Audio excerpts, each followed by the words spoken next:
This is Tim Olden. I have truck D386/D389. I own two.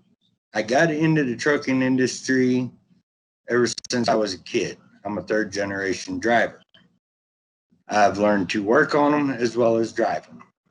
As getting into the lease program, you need to at least have a minimum of 10 years experience.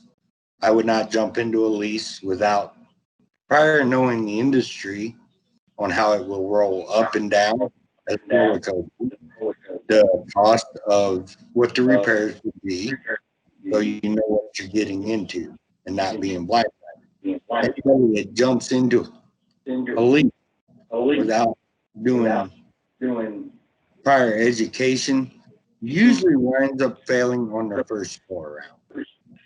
Right. I've cost me $10,000 to have a transmission put into my 386P a long time ago.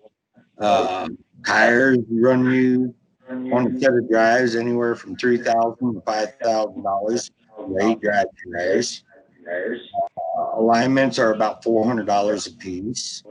Right now, I'm having kingpins or 3-axle alignment done at Cheyenne, Wyoming, Peterbilt, and that's cost me right around $2,500. So they can be very costly. A motor will cost you right at about 20 grand, 25 grand to have it rebuilt. It's $40,000 for a brand spanking new motor to be put in. I have a maintenance account. Usually your maintenance account, you should put about anywhere between $200 to $400 a week into your maintenance account to cover tires, brakes. But you have to pre-look at putting money aside for a major repair. But a lot of major repairs, like with engines, Cummins dealership, they will finance doing the motor, so you come up with a certain amount, they finance the rest of it, so you just pay it out. I started with Decker in December the 11th, 2013 as a company. 2000, February 6, 2015, I took possession of the. You got to run your business the same, whether it's a lease or you own it. You have to already be in the mindset of a business owner. You got to make sure you got your business license, your life insurance, your 2290s have got to be paid. I use J&J Keller for doing mine, where I could go through Decker, but I have my federal FMCSR manuals come from J&J Keller. My regulatory alerts come from J&J Keller. And those books are, both of those books are $1,800, but it's for 5 years worth of all new updates. So I know about the updates when Don Decker knows about them. I never worried about any of the other stuff. I just drove my trucks. I started out of Fort Wayne. I had Rita and Dwayne. I had a great relationship with them. They closed terminal down. I had Gary Norther. Me and him got along great. One thing is, he's an old school truck driver like I am. So, a lot of times I'll do my calculations. And I was like, hell, you do the damn calculation. I'm just going to drive the truck. He knows I'll call him once a day. If I really need to get hold of him, he knows if I call 3 times, he knows it's something important. I'll tell him, hey, we got an issue. It's usually always taken care of.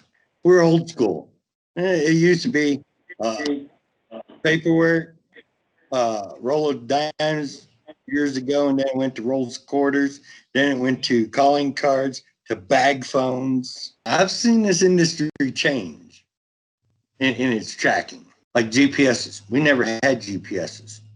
It was a map book, a notepad, and a payphone when you were sitting there eating dinner at a diner.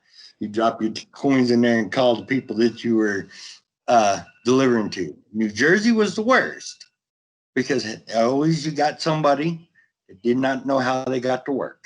In New Jersey, most of them use mass transit system. Even back in the 90s and the 80s, they were using mass transit. So you call them for directions. It's like, I don't know how to tell you how to get here. I was like, okay. Yeah, we had some issues. And the thing of it is, that's why drivers used to talk on CB radio. That's one reason why Don, every truck that he buys, has a radio put in it. They don't come with the radio in it. He buys the radios and puts them in there. The drivers need to learn how to use them and use them because it could save them a lot of headaches. I wish I'd have probably came here 20 years ago. The 386 is actually a retirement project and all. I got the body on the cab, everything in the nose done the way I want. I'm going to stretch the truck another 45 inches and put a 106-inch sleeper on it. It's all going to be a Peterbilt sleeper. Basically, I'm turning it into a motorhome.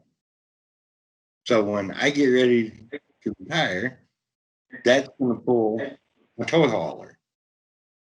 And I'll have the only RV that has a 13-speed transmission and 700 horsepower in it.